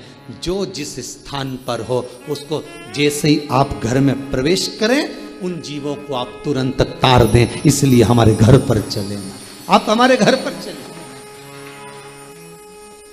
गरुड़ पुराण 5वां अंश कहता है गरुड़ पुराण का, श्राद्ध पक्ष में आपको लगता है कि पितृदोष बहुत है, 1 रुपए कमा रहे हो, 1.25 रुपए खर्च हो रहा है, घर में पैसा नहीं दिख रहा, टेंशन आए दिन आ रहा है, कुछ ना कुछ काम अटक रहा है, बच्चों का जॉब नहीं लग रहा, बेटियों की शादी, बच्चों का विवाह नहीं हो रहा, संतान प्राप्त नहीं हो रही, कहीं आपको लग रहा है कि पितृदोष है। किसी पंडित जी ने आपको बता दिया कि पितृदोष है, तो आप घबराना नहीं, अपने को कोई कहीं जाने की जरूरत नहीं कि पितृदोष है तो मेरे को कहीं जाना पड़ेगा, मैं क्या करूं, बहुत भारी पितृदोष है, ऐसा कुछ नहीं करना। गंगा का जल लीजिए और गंगा का जल भरकर 1 कलश, श्राद्ध पक्ष के 16 दिन 1 कलश में थोड़ा सा गंगा जल डालकर, लोटे में पानी भर, कलश भर में जल भरकर 1 ढक्कन उसमें गंगा जल डाल दीजिए, 2 सफेद फूल उसमें पटक दीजिए और दरवाजे के पास में कहीं पर भी थोड़ा सा स्वस्तिक बनाकर उसको रख दीजिए। 16 दिन रखो, प्रतिदिन 1 रखो और उसका पानी पूरे दरवाजे पर छींट दो, फिर रखो, फिर दरवाजे पर छींटो। कैसा भी पितृदोष होगा, गंगा महारानी उस पितृदोष को समाप्त कर देती है, क्योंकि शिव के साथ निवास करती है, शंकर के साथ वो रहने वाली है। कोई साधारण है गंगा? गंगा जब चलती है तो शिव से आज्ञा लेकर जाती है कि मुझे ये लेने आया है। गंगा शंकर से आज्ञा लेकर जाती है कि ये मुझे ले जा रहे हैं, ये मुझे लेने के लिए आए, मैं इनके साथ जाना चाहती हूँ, मैं जाऊं, तब शिव आज्ञा करते हैं, क्योंकि शंकर ने तो अपनी जटा में भर लिया था। फिर भागीरथ महाराज ने तप करा था, केदार ताल कथा में वर्णन किया, जहां वापिस तप करा केदार ताल, फिर तप करा। क्या चाहती हो? गंगा कहती है भागीरथ जी के कुल को तारना। 1 जटा का केश खोला, गंगा निकल कर चल दी वहां से। पूछेंगे शंकर कहां गई? आपके साथ रह रहा कोई व्यक्ति और बिना पूछे चले जाए, कोई श्रेष्ठता है क्या? ढूंढोगे कि नहीं ढूंढोगे? गया कहां? क्या बात है, दिख नहीं रहा है, गया कहां पर है, ये किस जगह पहुंच गया है? ये पूछना तो पड़ेगा कि आखिर गया कहां। गंगा जब चलती है तो पूछ कर जाती है। जब जब किसी नदी का जल भर कर लाओ,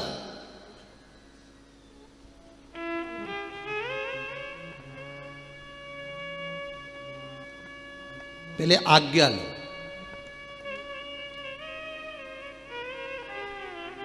कितना सुंदर लिखा है स्कंद पुराण में, बद्रिश खंड में, नर नारायण पर्वत का जो वर्णन किया गया है स्कंद पुराण में। जब उत्तराखंड के 4 धाम करने के लिए जाओ तो स्कंद पुराण कितनी सुंदर बात कहती है कि जब उत्तराखंड के 4 धाम करने जाओ तो उत्तराखंड में हरिद्वार से जब 4 धाम की यात्रा प्रारंभ करो, अपने घर से जब निकल कर चलो तो 1 नारियल या 1 पुष्प या कोई ऐसी सामग्री एक स्थान पर रख कर जाओ और कह कर जाओ कि हम 4 धाम करने के लिए जा रहे हैं, वापिस आपकी कृपा से इसी स्थान से हम बोल कर जा रहे हैं, और हे कुलदेव, हे पितृदेव, हे मेरे बद्रीनाथ, केदारनाथ, यमुनोत्री, गंगोत्री, हे मेरे देव, आप हमें वापिस इसी खुशी के साथ वापिस बुलाना। पहले ऐसा नियम था पाथड़ी, वो पाथरी रखने का, अब तो खत्म हो गया। अब तो लोग मन पड़े जब चले जाएं जब आ जाएं, पर नियम के अनुसार अगर जाओगे तो दुख नहीं भोगोगे। यहां तक कह दिया अगर वहां पर भी नहीं रख सकते अपने घर पर, बाहर मंदिर में, देवालय में, पीपल के नीचे आ जाए तो फिर आप हरिद्वार में जाते हैं। हरिद्वार से जब 4 धाम की यात्रा प्रारंभ करते हैं तो गंगा मैया से कहकर जाओ, माँ मिलने के लिए शंकर के पास जा रहा है, केदारनाथ जा रहा है, बद्रीनाथ जा रहा है, मिलने के लिए यमुनोत्री आपके पास आ रहा है, माँ यात्रा आपको कराना है, हमारे साथ चलना। फिर गंगा राह देती देती जाती है। कम मार्ग प्रशस्त करती चली जाती है। आप पहुंच जाते। भागीरथ महाराज आगे आगे चल रहे थे। इंद्रदेव, देव ऋषि नारद स्वयं भागीरथ जी महाराज के सामने आकर खड़े हो गए और इंद्र और नारद जी ने आकर पूछा, अरे भागीरथ जी, तुम आगे चल रहे हो, गंगा पीछे चल रही है तुम्हारे। जिस गंगा को पाने की तुम्हें इतनी लगता थी, उस गंगा को पीछे चला रहे हो और तुम आगे चल रहे हो। कपिल मुनि के आश्रम में भागीरथ जी तो लेकर गए थे, आगे आगे भागीरथ जी चल रहे हैं शंख बजाते हुए, पीछे पीछे गंगा मैया चली जा रही है। शिव पुराण कर रही है कि कहा भागीरथ जी से, देवऋषि नारद ने कहा भागीरथ जी से, इंद्र ने, कि आप आगे चल रहे हो और गंगा पीछे चल रही है, ये कहां का चरित्र। तब भागीरथ जी महाराज ने कहा, आपको लगता है नारद जी कि गंगा पीछे चल रही है, पर नारद जी गंगा तो मेरे को मार्ग बताती बताती मेरे अग्रण्य चल रही है, मैं तो उसके पीछे चल रहा हूं। गंगा आगे है, मैं पीछे हूं। गंगा अग्रण्य है, मैं पीछे हूं।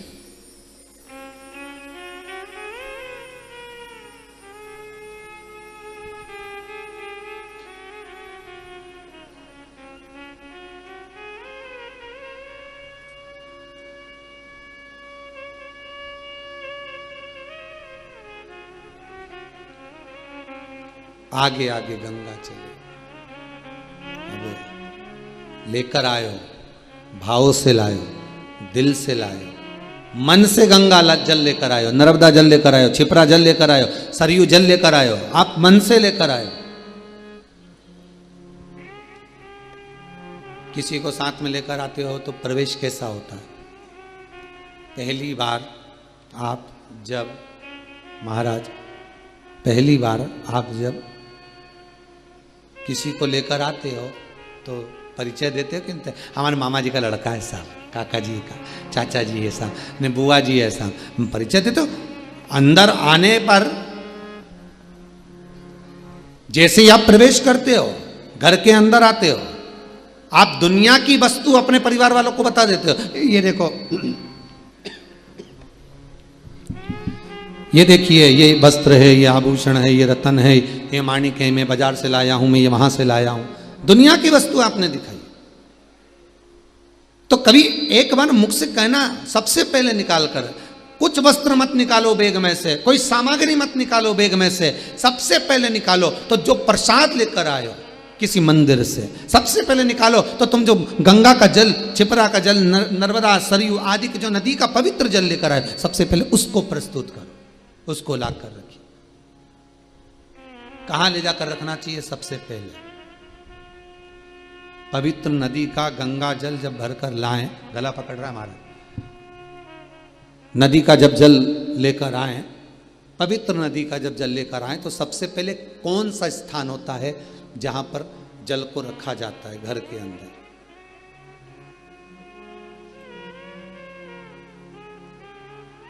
शिव महापुराण की कथा, कल्याण का गंगा अंक कहता है। स्कंद पुराण में जो नदियों का वर्णन किया गया है, सारी पवित्र पवित्र, उसमें गंगा का वर्णन आप श्रवण करेंगे, उसमें भी मिलेगा कि गंगा का जल लेकर आए, पवित्र जल को लेकर आए, सबसे पहले उसको ले जाकर कहाँ रखना है? तो शिव महापुराण की कथा कहती है, सबसे पहले जहां रसोई घर में आप मटका भरते हो, परिंडा भरते हो, हंडा भरते हो, पानी का स्थान जहां हो, जहां पितरों का स्थान हो, सबसे पहले गंगा, नर्मदा, सरयू, छिपरा जो जल भर कर लाए हो, सबसे पहले उस स्थान पर रखो, क्योंकि उस स्थान पर रखते ही तुम्हारे घर के पूर्वज तर जाते हैं। सबसे पहले लाकर वहां रखो। पर दुनिया के लोगों की आदत है, सबसे पहले लाएंगे तो मंदिर में ले जाकर रख देंगे, भगवान के सामने ले जाकर रख देंगे।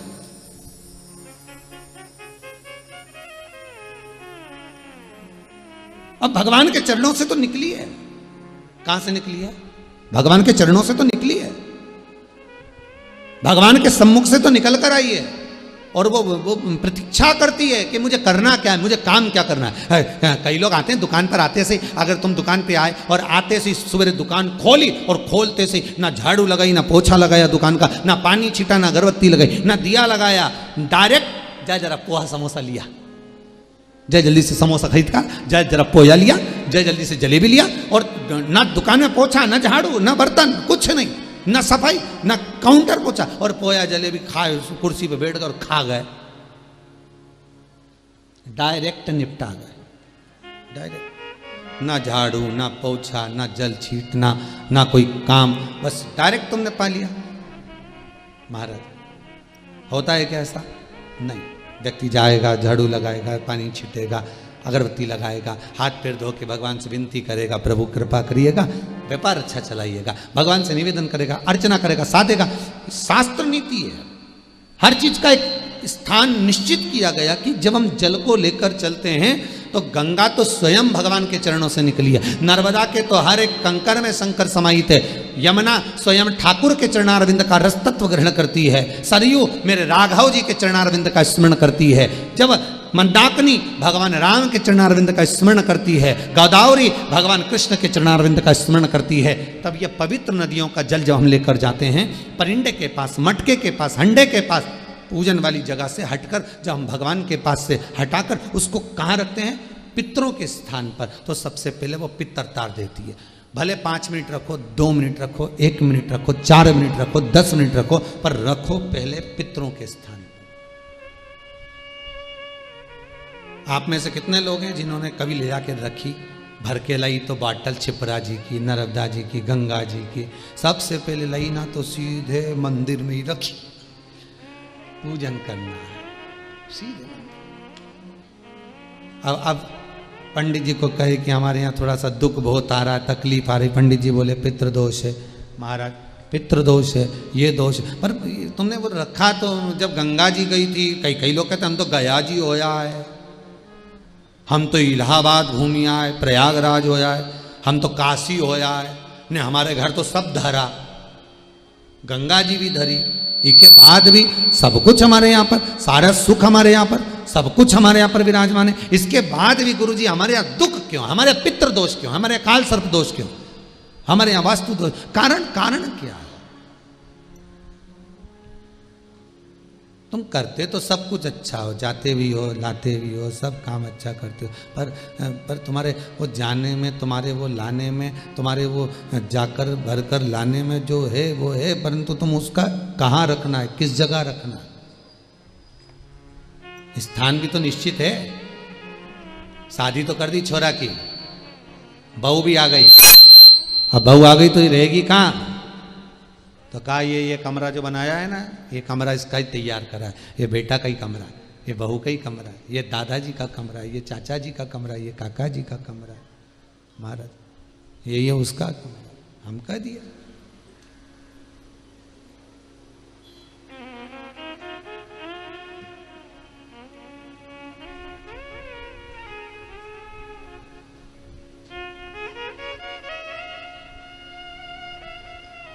बस स्थान परिंदा का पास, वहां से उठा लो, फिर भले मंदिर में ले जाकर रख दो, फिर भले पूजन वाले स्थान पर ले जाकर रख दीजिए, फिर भले भगवान के धाम में ले जाकर रख दीजिए। वहां से निकालने के बाद घर में कोई अच्छा कार्य हो, गंगा जली खोलो, बंद कर कर पूजने की नहीं है, गंगा जली खोलो, उसकी पूजन करो खोल कर। गंगा का जल भी कहता है कि मुझे बाहर निकाला जाए जिससे मैं परिवार का, घर का कल्याण कर सकूं। गंगा जली का जल कभी नहीं सूखता, भरा रहता है। जिसके घर में गंगा जली का जल सूख रहा हो, फिर भर कर लाए, फिर सूख जाता हो। हमने पूरी झाला लगाकर पैक कर कर गंगा जली रखी थी, जल सूख गया तो उसका कारण क्या होता है, उसके लिए वर्णन किया गया। शिव महापुराण की कथा कहती है, लिंग पुराण कहती है, जब झारी जी में से गंगा का जल सूखा निकल जाए, आपने झारी जी खोली, गंगा का जल निकालना चाहा, पर गंगा का जल सूख गया, आपने बजा कर देखा इसमें पानी नहीं है, इसमें जल नहीं है, उसका क्या कारण होता है? गंगा का जल क्यों सूखता है? तुलसी का क्यारा क्यों सूखता है?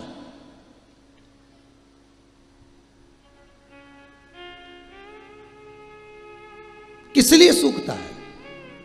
ये बहुत प्रमाणिक चीज है कि गंगा का जल झारी जी में से सूख रहा है, तुलसी का क्यारा बारिश में लगाया, सब अच्छे से लगाया, सब कुछ करा, मालूम पड़े बस 4 महीना ठीक रहा, थोड़ी देर बाद में सूख ही गया। हम तो कहें कितने तुलसी के क्यारे लगा दिए, फिर सूख जाए, बाद में फिर लगाओ, फिर सूख जाए, बार बार लगाया, मांग कर भी लगाया, लोगों से कहकर भी लगाया, पर तुलसी का क्यारा लगता ही नहीं है। हमने लगा कर देखा, पर सूख जाता है, बड़ी आफत। कहीं दूसरे के यहाँ से लेकर आओ, फिर लगाओ, फिर सूख जाए। कारण क्या है? क्या कारण?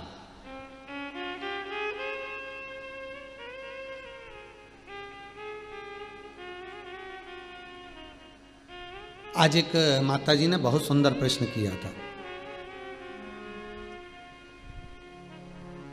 अच्छा प्रश्न था, इसलिए थोड़ा ध्यान में है।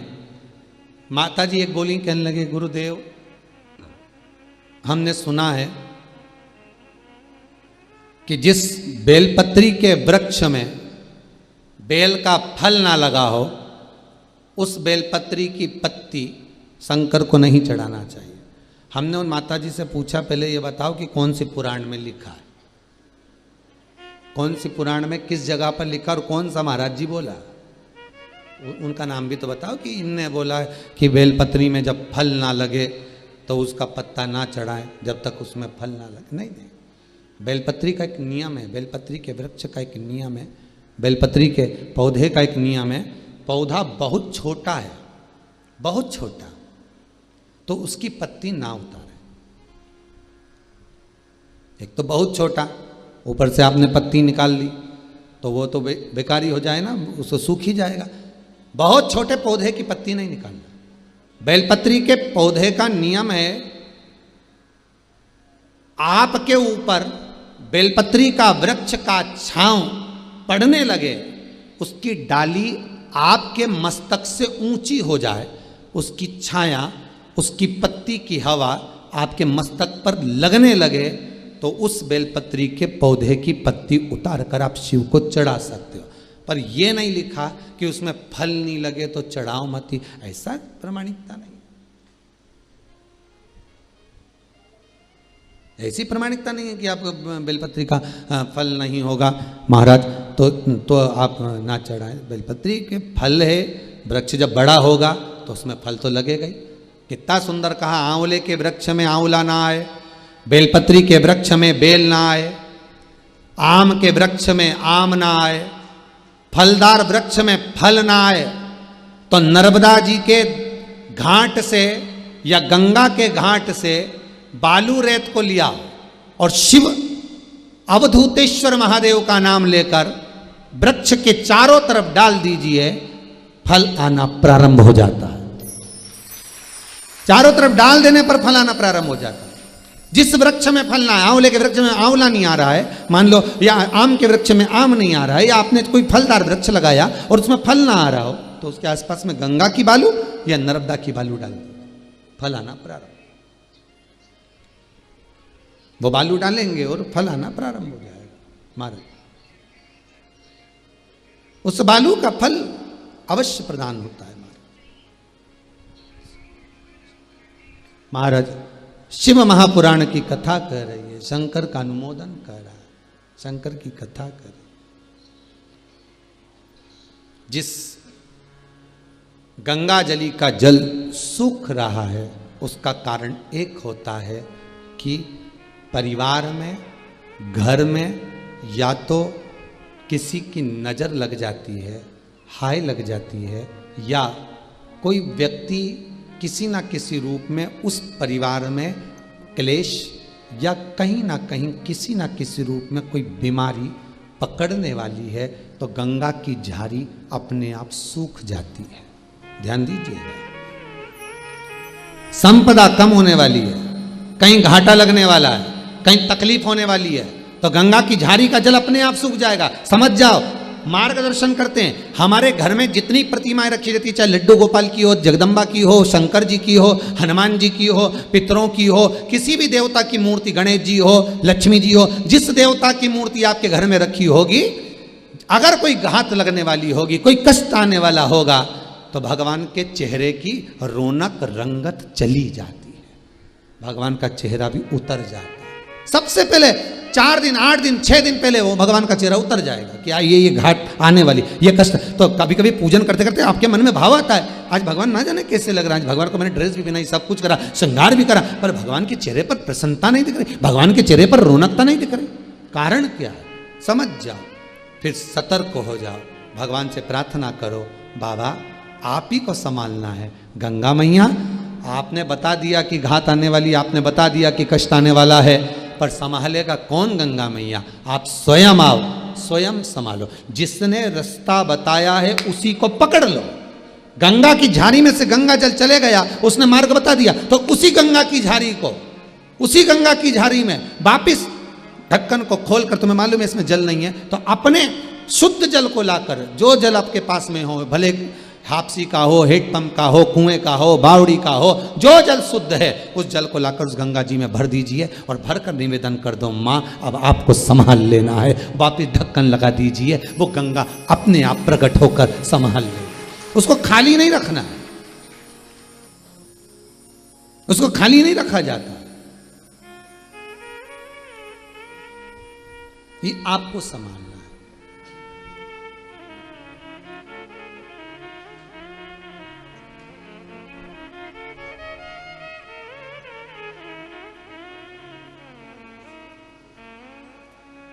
उससे निवेदन करना कि माँ आप हैं।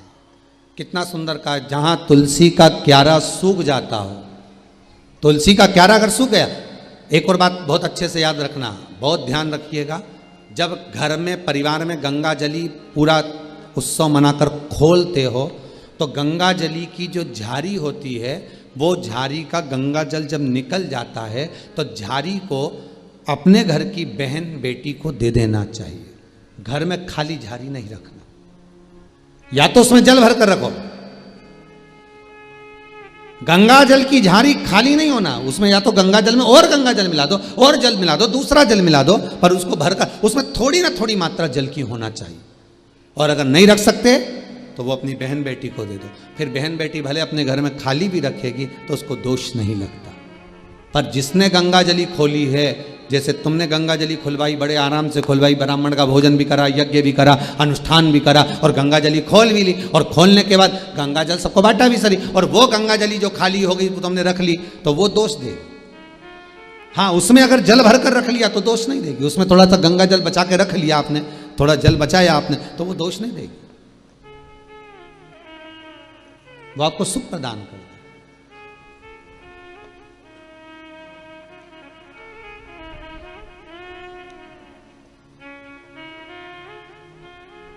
वो आनंद देगी, शास्त्र कह रहा है।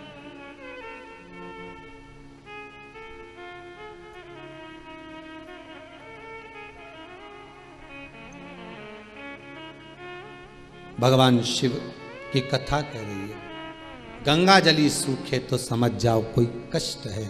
तुलसी का क्यारा, तुलसी का कुंडा, तुलसी का पौधा अगर सूख रहा है, बार बार लगाने के बाद भी सूख गया, पनपता ही नहीं है, कई बार प्रयास कर लिया, समझ लो कोई दोष, कोई दुख, कोई तकलीफ, कोई कष्ट सम्मुख आने वाला, उसको सतर्क रहे। कोई बीमारी, कोई रोग गिरने वाला, उससे सतर्क रहे, उसको समझे।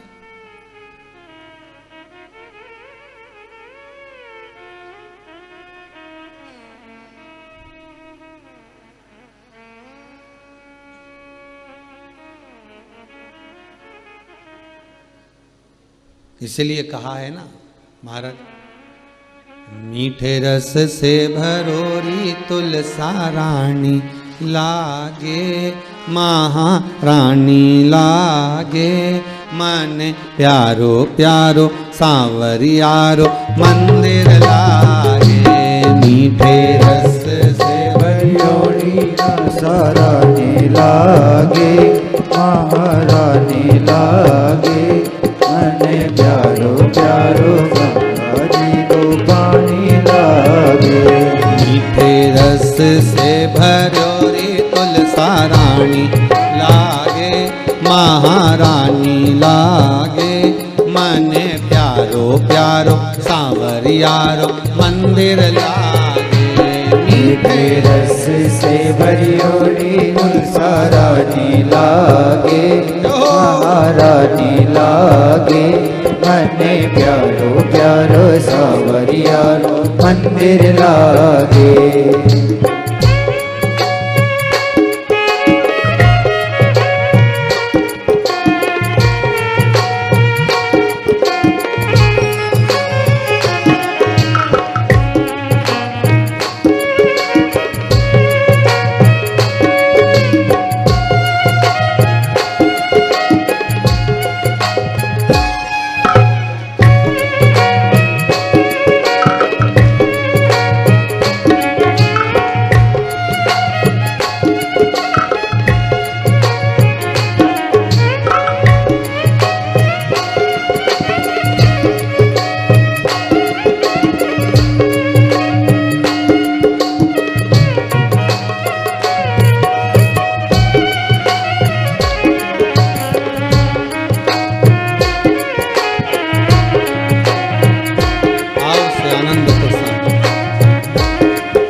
हरिया हरिया सांवरिया गिरधारी, तुलसा जी तो हरिया हरिया सांवरिया गिरधारी। ओ तुलसा जी तो हरिया हरिया सांवरिया गिरधारी।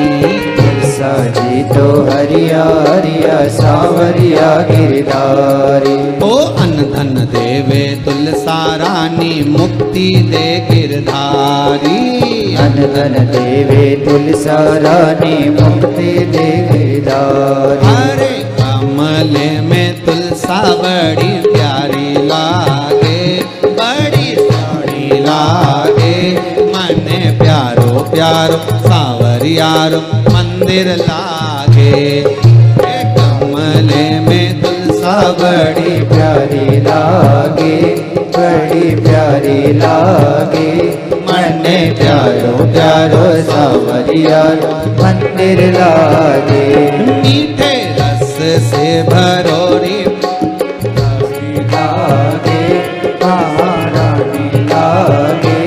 मने प्यारो प्यारो सांवरिया मंदिर लागे।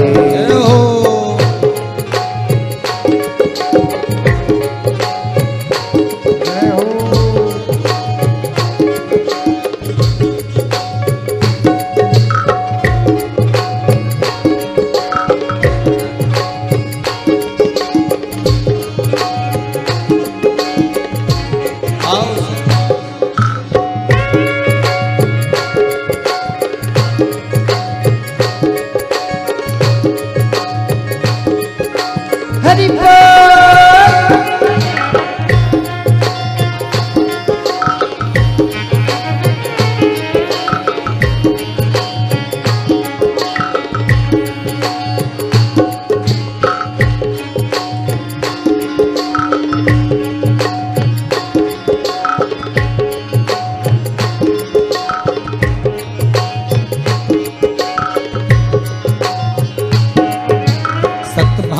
ने गर्भ भयो है तोल लियो गिरधारी। सतभामा ने गर्भ दियो है तोल लियो गिरधारी। ओ सतभामा ने गर्भ भयो है तोल लियो गिरधारी। सतभामा ने गर्भ दियो है तोल लियो गिरधारी। ओ अन्न धन लक्ष्मी सब धर दीनो कुबेर कर दियो खाली। अन्न धन लक्ष्मी नबीन दीजो कुबेर कर दियो खाली। ओ अन्न धन लक्ष्मी सब धर दीनो कुबेर कर दियो खाली। अन्न धन लक्ष्मी सब धर दियो कुबेर कर दियो खाली। ओ ठाकुर जी रो पलड़ो चोणी चोला गे, चोणी चोला गे। मने प्यारो प्यार सांवरियारो मंदिर लागे। मीठे रस से भरियोड़ी तुलसा रानी लागे, महारानी लागे। मने प्यारो प्यारो सांवरियारो मंदिर लागे। मीठे रस से भरोरी तुलसा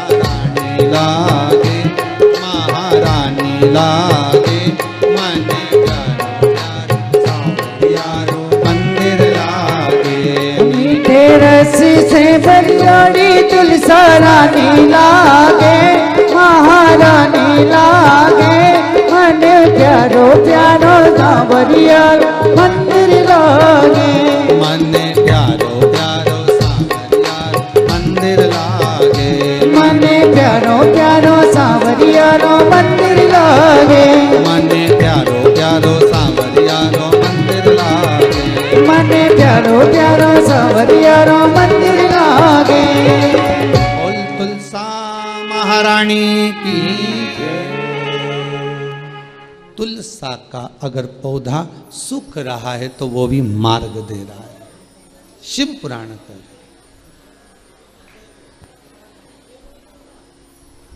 गंगा का जल झाड़ी में से सूख रहा है तो वो भी प्रेरणा दे रहा है, वो भी बता रहा।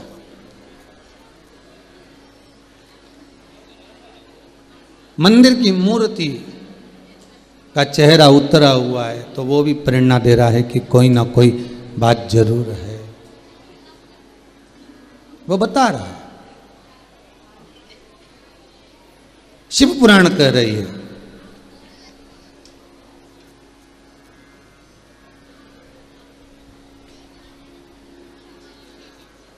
सुख आनंद। एक और चीज याद रखिए, बहुत ध्यान दीजिएगा थोड़ा सा। यदि एक छोटा सा प्रैक्टिकल है, आप करके देखेंगे तो बाबा कुबेर भंडारी वैसे ही भंडार भर देगा। थोड़ा सा प्रयास अगर आपके सबके घर में गंगा जल है तो एक प्रयास करके देखिएगा।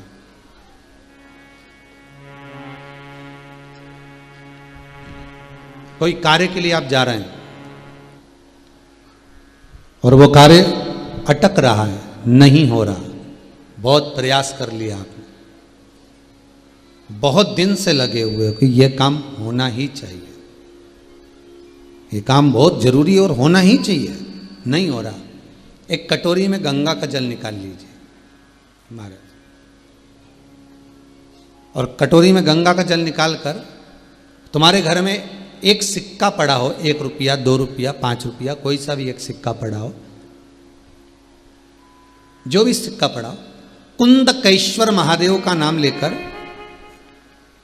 जहां परिंडा होता है, पानी का मटका होता है, पितरों का स्थान होता है, हंडा भरते हो, मटका भरते हो, उसके पास में उस कटोरी को रखकर 1 का सिक्का, 2 का सिक्का, 5 का सिक्का, 10 का सिक्का, जो तुम्हारे पास सिक्का पड़ा हो, जो भी तुम्हारे पास पड़ा हो, वो सिक्के को हथेली में लेकर कुंदकेश्वर महादेव का नाम लेकर उस कटोरी में डाल दीजिए और उस जल को नैनों से लगाकर आप काम के लिए निकल जाइए। वो काम आपका सफल होकर ही रहेगा, छूट नहीं सकता।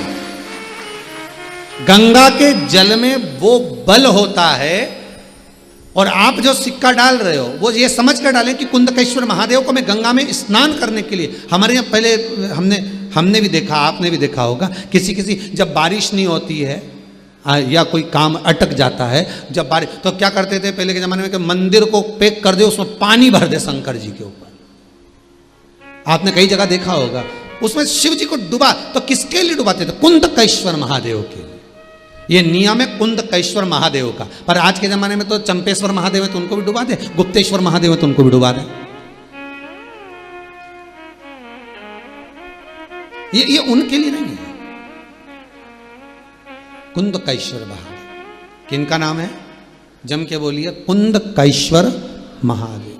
ये कुंदकेश्वर महादेव को उस कटोरी में, उस बाटकी में सिक्के को डाल, और फिर जब आपका काम हो जाए, आप जिससे मिलने गए हो, जिससे काम की बात करने गए और काम हो गया, तो वो जल ले जाकर सिक्के के साथ, सिक्का तो डालो मंदिर में कहीं दान पेटी आदि में, और वो जल भगवान कुंदकेश्वर के नाम से शिव जी को समर्पित कर दो। बाबा से विनती करो, बहुत बहुत साधुवाद है बाबा, आपने मेरी लाज रख ली, तेरी कृपा बनी रहे, बस ये सुख मिलता है। उसको धन्यवाद दो बाबा को बार बार। हम तो रोज कहते, रोज प्रतिदिन उठो और उठते से धन्यवाद दे दो, धन्यवाद, उठते से कहो वाह वाह साहब, बहुत कृपा करी तूने, मेरी दोनों आंखें खोल दी, नहीं तो पलंग पे सोता रह जाता, तो बड़ी कृपा करी तू। भगवान से प्रार्थना, उठते से ही धन्यवाद भगवान को, तो बहुत बढ़िया। हाथ मत भी देख लो, पाँव भी, मुंडा सब बढ़िया है। बड़ी कृपा करी भोलेनाथ, तूने बड़ी कृपा करी, पूरा अच्छा छोड़ा। आधी रात के कहीं एक आध हाथ पैर निपटा देता तो तकलीफ हो जाती है। बड़ी कृपा करी। भले कमरे के अंदर भगवान नहीं हो, पर पलंग पर बैठते से सबसे पहले उठो तो उसको धन्यवाद दो।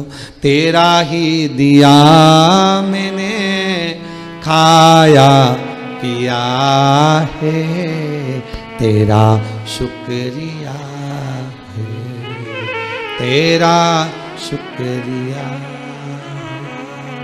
मुझे भोले बाबा ने बहुत दे दिया है, तेरा शुक्रिया है, तेरा शुक्रिया है। ये जायदाद दी है, औलाद दी है, ये जायदाद औलाद दी है। मुसीबत में हर वक्त इमदाद दी है, मुसीबत में हर वक्त इमदाद दी है। तेरा ही दिया मैंने खाया पिया है, तेरा शुक्रिया है, तेरा शुक्रिया। मेरे भोले बाबा ने बहुत दे दिया, तेरा शुक्रिया है, तेरा शुक्रिया। उसको धन्यवाद देते रहो, हर पल हर घड़ी हर क्षण उसको साधु बात कहते रहो। तेरी कृपा से बैठा हूं, आज चलकर अगर कुबेरेश्वर धाम तक पहुंच गया, टीवी के सम्मुख में बैठकर कथा सुन रहा हूं, बाबा ऐसी कृपा करना, मुझे पलंग पर मत पटकना, मुझे खटिया पर मत पटकना, मुझे किसी हॉस्पिटल में ले जाकर मत पटकना। जब तक ये श्वास चले तेरा भजन करती